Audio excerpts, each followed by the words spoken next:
Je vous parle d'un connecteur et d'un template Notion que chaque entreprise devrait avoir, il s'agit de StartKit. Avant de rentrer dans les fonctionnalités que propose StartKit, on va prendre un peu de hauteur et parler d'usage, à quoi ça va servir, et pour ça on va prendre la base de démo qu'ils ont sortie. Donc là je suis sur leur site, on va se mettre dans la démo.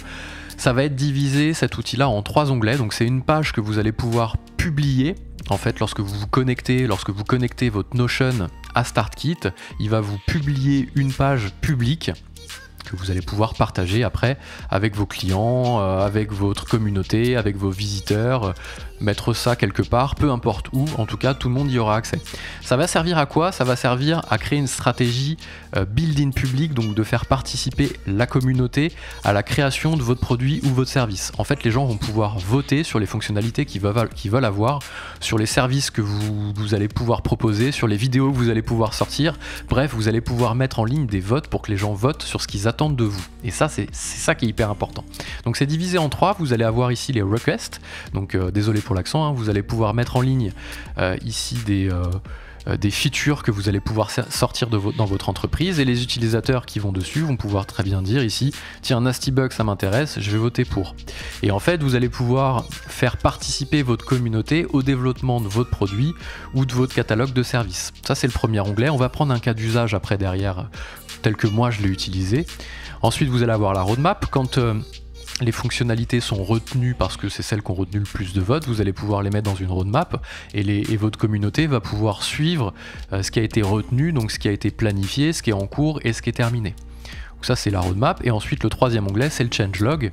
Alors c'est très orienté dev, tech, équipe produit, mais on va voir que ça ne sert pas qu'à ça, puisqu'on va pouvoir se l'approprier dans une stratégie build-in public et communauté au sens large du terme. Donc là, vous allez avoir le changelog, hein, en dev, ça va être toutes les mises à jour et les fonctionnalités qui sortent, qui sont mises ici dans une timeline pour que les utilisateurs soient bien conscients de ce qui a été modifié au fil de l'eau. C'est un petit peu la base des mots. Comment moi je l'ai utilisé, on va pouvoir, ça va permettre de se projeter sur des usages que vous allez pouvoir créer par vous-même.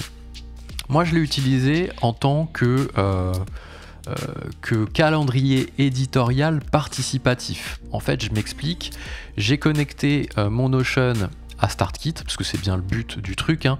C'est que lorsque vous connectez, c'est un outil qui est gratuit, mais ça on en parlera à la fin, vous allez pouvoir le lier directement à votre Notion, ici, ça va vous créer des bases de données, hein, request, changelog, comment, et vous allez après avoir votre roadmap ici, votre calendrier éditorial avec les choses qui vont sortir, et c'est votre back-office, en fait, c'est ce qui se passe de votre côté à vous que les utilisateurs ne voient pas, et côté utilisateur, les utilisateurs vont pouvoir voir ça. Comment moi je m'en suis servi? J'ai mis toutes les idées de vidéos que je voulais tourner sur cette chaîne, en fait je les ai listées ici, et j'ai mis un lien en dessous de chaque vidéo pour que les visiteurs et les spectateurs des vidéos peuvent voter par eux-mêmes sur les prochaines vidéos qu'ils veulent voir. Donc en gros ici un vlog, la fonctionnalité Welcome Space, la fonctionnalité carte pour faire des landing pages, et les utilisateurs vont venir voter et je ferai des vidéos, je ferai les vidéos qui ont reçu le plus de votes. Et d'ailleurs après j'ai la roadmap, des choses que je dois tourner qui sont en cours, donc là on voit under consideration, donc c'est toutes les requests en fait, hein, tout ce qui n'est pas encore décidé, tout ce qui est planifié, tout ce qui est en cours, on le voit, hein, StartKit d'ailleurs, j'ai mal écrit, c'est la vidéo que je suis en train de faire, que vous êtes en train de regarder. Chrome Calendar, c'est une vidéo qui a dû sortir depuis 2 minutes, d'ailleurs il est 11h02, je les sors toujours à 11h. Et tout ce qui est terminé, c'est les vidéos qui sont terminées. Et après, changelog ici, c'est toutes les modifs que je fais sur cette interface là.